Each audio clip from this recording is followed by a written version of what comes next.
Meet the Candidate series. The Arc of Pennsylvania hosts an interview of Jessica Benham, candidate for Allegheny County's 36th House District, by Liz Humphrey, self-advocate and board member of the Arc of Greater Pittsburgh. The Meet the Candidate series is an opportunity for individuals with disabilities and their families to hear from candidates on disability issues. Candidates from all parties have been invited to participate in the series. The Arc of Pennsylvania and the Arc of Greater Pittsburgh are non-partisan organizations and do not endorse political candidates. Hello, everybody. The Arc of Pennsylvania welcomes you to our Meet the Candidate series. The candidate series is focused on open seats where there is not an incumbent running for re-election in Pennsylvania's General Assembly. The interviews are being conducted by self-advocates and is part of the ARC's focus on developing leaders within the intellectual and developmental disability community. Today's candidate is Jessica Benham. She is a Democrat running for the PA House 36th District of Allegheny County.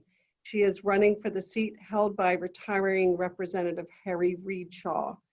A grassroots advocate, Jessica co-founded the Pittsburgh Center for Autistic Advocacy, the only LGBTQ autistic-led advocacy organization in the greater Pittsburgh area.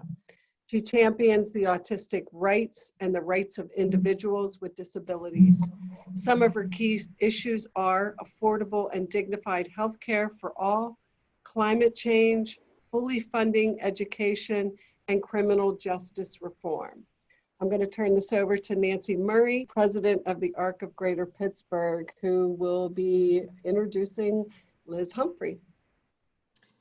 And it is my distinct pleasure to introduce Liz Humphrey. Liz Humphrey is an inspirational speaker and advocate for all people with all types of disabilities.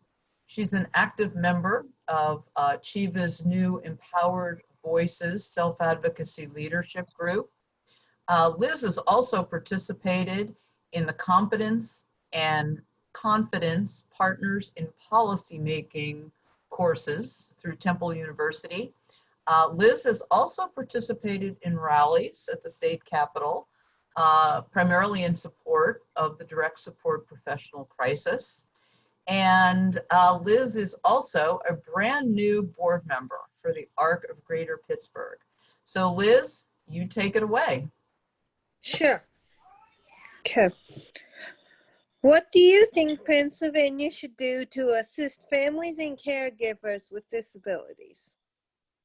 That's a great question. But first, I want to say thank you for having me on this interview. You know, as an autistic person myself, somebody who has a developmental disability, I'm looking forward to continuing to develop a relationship with the ARC and with self-advocates across Pennsylvania.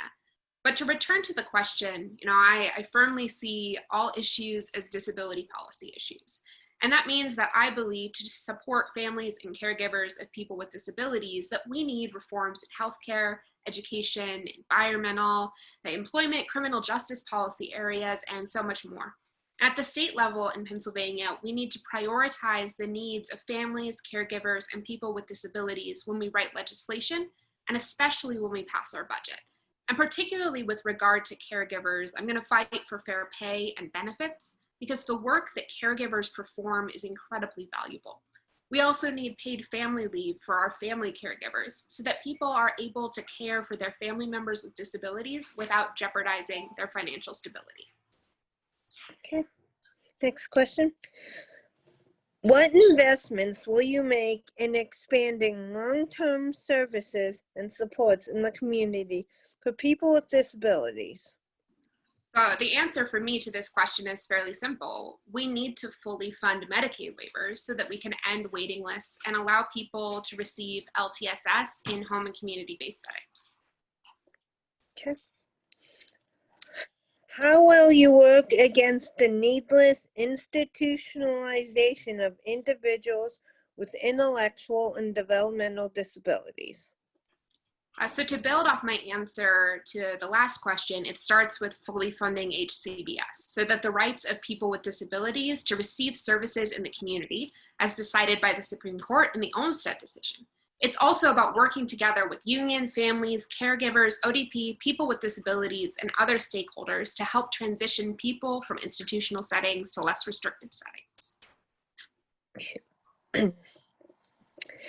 How will you work to address the direct support crisis? So DSPs ought to be recognized as the essential workers that they are and provided the pay, benefits, and resources to effectively do their jobs, especially now. And ensuring that that happens means we'll be able to attract high-quality DSPs to the profession. We can also do more to ensure that high school students become familiar with this career path during career and technical education.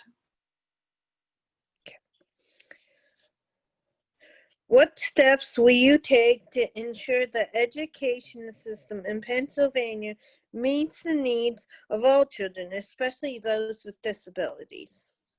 So I support early childhood education that meets the needs of all kids, which means ensuring that providers are competent to support children with disabilities and also to identify kids who should be evaluated for disabilities.